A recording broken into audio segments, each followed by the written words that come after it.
ETV news కు స్వాగతం. మాజీ ప్రధాని మన్మోహన్ సింగ్ మృతిపై దేశం ప్రగాఢ సంతాపం వ్యక్తం చేస్తోంది. మన్మోహన్ పార్థివ దేహానికి రాష్ట్రపతి ద్రౌపది ముర్ము, ఉపరాష్ట్రపతి జగదీప్ ధన్కడ్, ప్రధాని నరేంద్ర మోదీ నివాళులర్పించారు. ఢిల్లీలోని ఆయన నివాసానికి వెళ్లిన ముర్ము, ధన్కడ్, మోదీ మన్మోహన్ కుటుంబ సభ్యులను పరామర్శించారు. మన్మోహన్ కుటుంబ సభ్యులకు ధైర్యం చెప్పారు.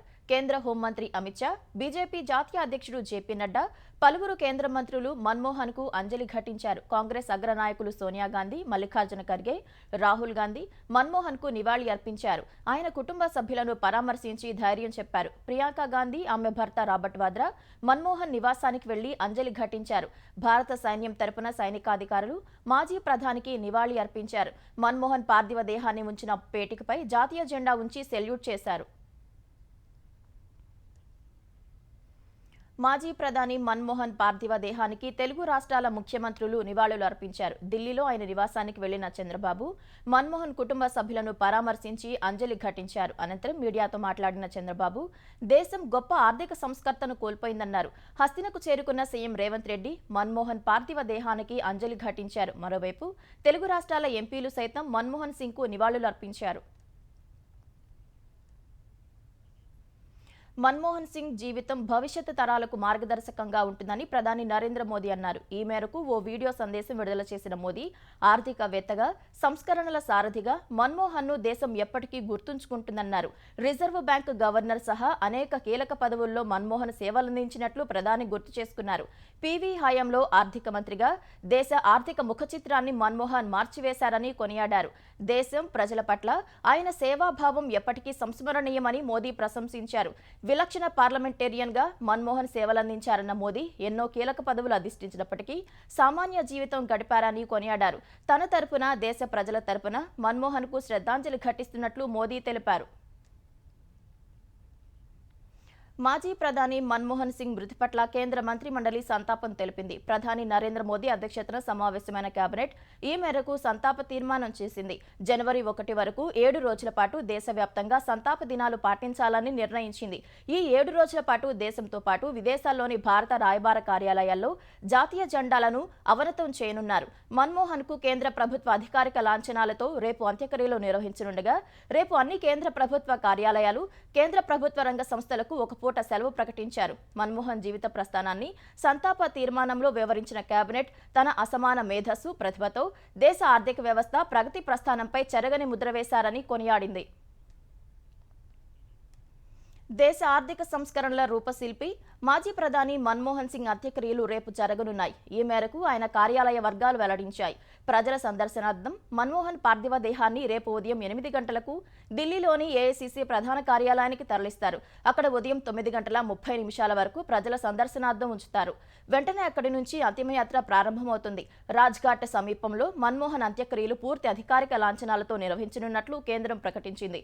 మన్మోహన్ మృతికి కేంద్రం 7 రోజులు సంతాప దినాలు పాటిస్తోంది. ఈ వారం రోజులు ప్రభుత్వ కార్యక్రమాలు నిర్వహించవద్దని ఆదేశించింది. ఈ మేరకు అన్ని రాష్ట్రాల ప్రధాన కార్యదర్శులకు హోంశాఖ సమాచారం ఇచ్చింది. జనవరి 1 వరకు జాతీయ జెండా అవనతం చేయాలని ఆదేశించింది. 7 రోజులు సంతాప దినాలు పాటిస్తున్నందున రేపు జరగాల్సిన హైదరాబాద్ శివార్లోని చెర్లపల్లి రైల్వే స్టేషన్ ప్రారంభోత్సవాన్ని వాయిదా వేస్తున్నట్లు రైల్వే శాఖ తెలిపింది. మాజీ ప్రధాని మన్మోహన్ సింగ్ మృతిపై ప్రపంచ దేశాల నేతలు సంతాపం తెలిపారు. దేశానికి సరికొత్త దశ, దిశ చూపిన మన్మోహన్ మృతి పట్ల ప్రగాఢ సంతాపం తెలిపిన అమెరికా, ఇరు దేశాల వ్యూహాత్మక భాగస్వామ్య ఛాంపియన్లలో మన్మోహన్ ఒకరని పేర్కొంది. గత 2 దశాబ్దాల్లో భారత్, అమెరికా కలిసి సాధించిన ప్రగతిలో చాలా వాటికి మన్మోహన్ పునాది వేశారని అమెరికా విదేశాంగ మంత్రి యాంటోనీ బ్లింకెన్ కొనియాడారు. భారత్, అమెరికా మధ్య పౌర అణు సహకార ఒప్పందం ముందుకు తీసుకెళ్లడానికి మన్మోహన్ నాయకత్వం దోహదం చేసిందన్నారు. మన్మోహన్ అసాధారణ తెలివితేటలు, చిత్తశుద్ధి, వివేకం కలిగిన వ్యక్తి అని, ఆయన మరణ వార్త తనను కలచివేసిందని కెనడా మాజీ ప్రధాని స్టీఫెన్ హార్పర్ అన్నారు. భారత్ తన ప్రియమైన కుమారుల్లో ఒకరిని కోల్పోయిందని ఆఫ్ఘన్ మాజీ అధ్యక్షుడు హమీద్ కర్జాయ్ అన్నారు. భారత్, రష్యా ద్వైపాక్షిక సంబంధాలకు మన్మోహన్ అందించిన సహకారం ఎనలేనిదని రష్యా రాయబారి డెనిస్ అలిపోవ్ అన్నారు. మన్మోహన్ మృతితో మాల్దీవులు ఓ మంచి స్నేహితుడిని కోల్పోయిందని ఆ దేశ మాజీ అధ్యక్షుడు మొహమ్మద్ నషీద్ అన్నారు. దూరదృష్టి గల అసాధారణ రాజనీతిజ్ఞుని కోల్పోయామంటూ నేపాల్ మాజీ ప్రధాని ప్రచండ సంతాపం తెలిపారు. మన్మోహన్ భారత ఆర్థిక సరళీకరణ రూపశిల్పి అని శ్రీలంక మాజీ అధ్యక్షుడు మహింద రాజపక్స అభివర్ణించారు. సంధ్యా థియేటర్ తొక్కిసలాట కేసులో సినీ నటుడు అల్లు అర్జున్ బెయిల్ పిటిషన్పై విచారణను నాంపల్లి కోర్టు ఈ నెల 30కి వాయిదా వేసింది. బెయిల్ పిటిషన్పై కౌంటర్ దాఖలు చేయడానికి పోలీసులు సమయం కోరినందున విచారణను వాయిదా వేసింది. నాంపల్లి కోర్టుకు వర్చువల్గా అల్లు అర్జున్ హాజరయ్యారు. అల్లు అర్జున్కు విధించిన రిమాండ్ ఇవాళ్టితో ముగియనుండగా ఆయన వర్చువల్ విధానంలో కోర్టుకు హాజరయ్యారు. ఈ మేరకు ఆయన తరపు న్యాయవాదులు ముందే కోర్టు నుంచి అనుమతి తీసుకున్నారు. ఇవాల్టి విచారణలో అల్లు అర్జున్కు హైకోర్టు బెయిల్ ఇచ్చినట్లు ఆయన తరపు న్యాయవాదులు వివరించారు. అటు కౌంటర్ వేయడానికి పోలీసులు గడువు కోరినందున విచారణ వాయిదా పడింది. ఫార్ములా ఈ కార్ రేసు వ్యవహారంలో బీఆర్ఎస్ కార్యనిర్వాహక అధ్యక్షుడు కేటీఆర్ వేసిన క్వాష్ పిటిషన్పై విచారణను హైకోర్టు ఈ నెల 31కి వాయిదా వేసింది. ఈ కేసుపై ఇవాళ జరిగిన విచారణలో ఏసీబీ కౌంటర్ దాఖలు చేసింది.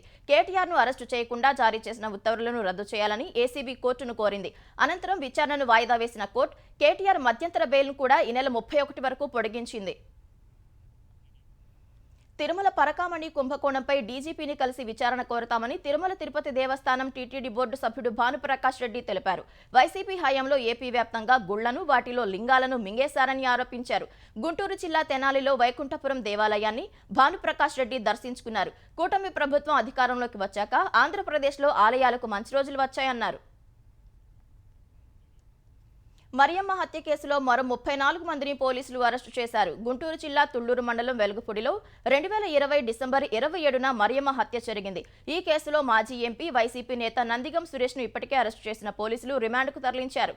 మరో 34 మందిని ఇవాళ తుళ్లూరు పోలీస్ స్టేషన్కు తరలించారు.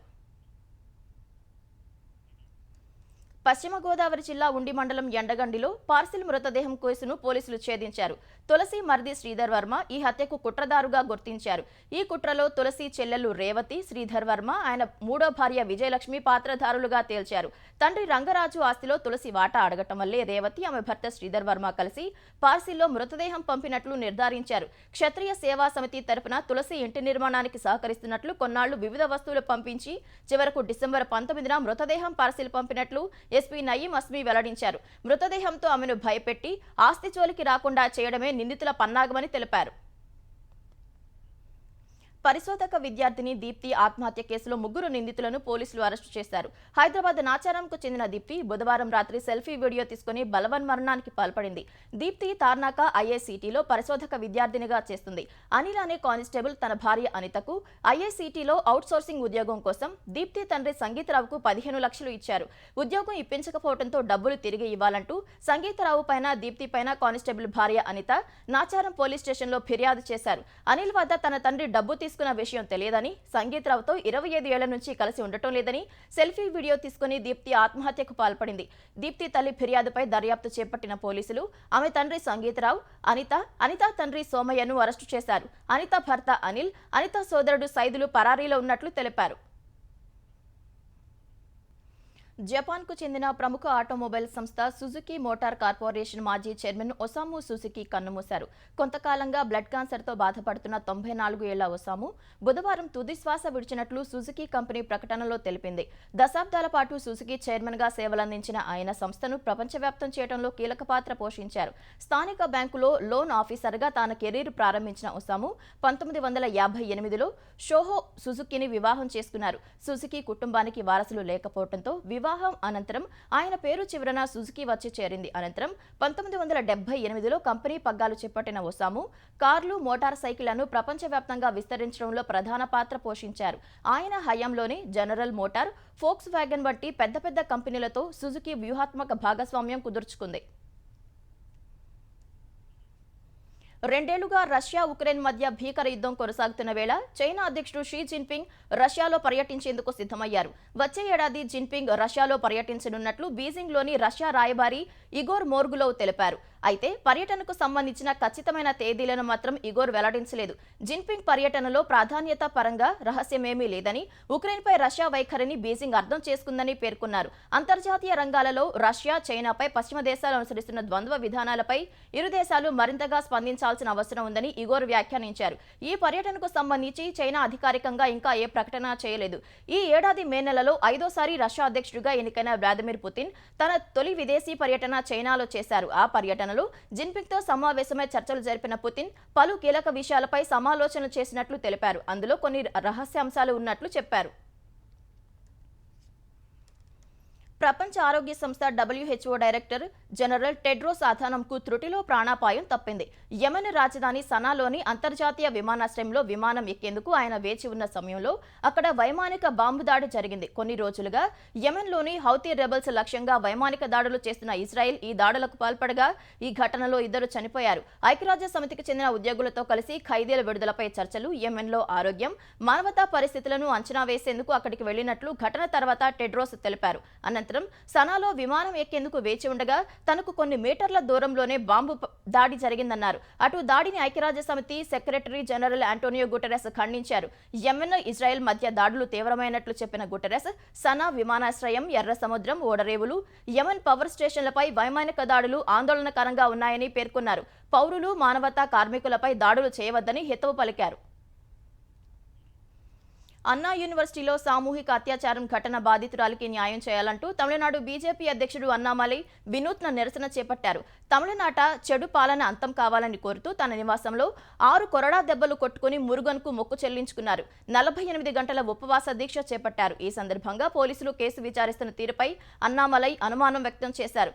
ఎఫ్ఐఆర్ లీక్ చేసి బాధితురాలి వివరాలను పోలీసులు బయటపెట్టారని మండిపడ్డారు. అంతకుముందు డీఎంకే ప్రభుత్వాన్ని గద్దె దించేదాకా చెప్పులు వేసుకోనని అన్నామలై ప్రతిజ్ఞ కూడా చేశారు.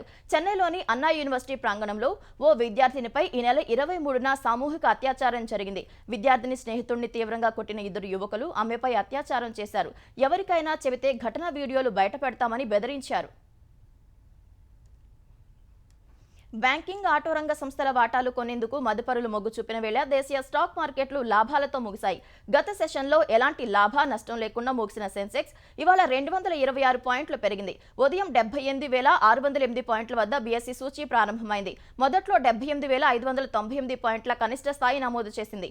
తర్వాత కొనుగోళ్ల మద్దతుతో ఒక దశలో 79,043 పాయింట్ల గరిష్ట స్థాయికి చేరింది. చివరకు 78,699 పాయింట్ల వద్ద స్థిరపడింది. జాతీయ స్టాక్ ఎక్స్చేంజ్ సూచీ నిఫ్టీ 63 పాయింట్లు పెరిగి 23,813 పాయింట్ల వద్ద ముగిసింది. బోర్డర్ గవాస్కర్ ట్రోఫీలో భాగంగా ఆస్ట్రేలియాతో జరుగుతున్న 4వ టెస్టులో భారత్ ఎదురీదుతోంది.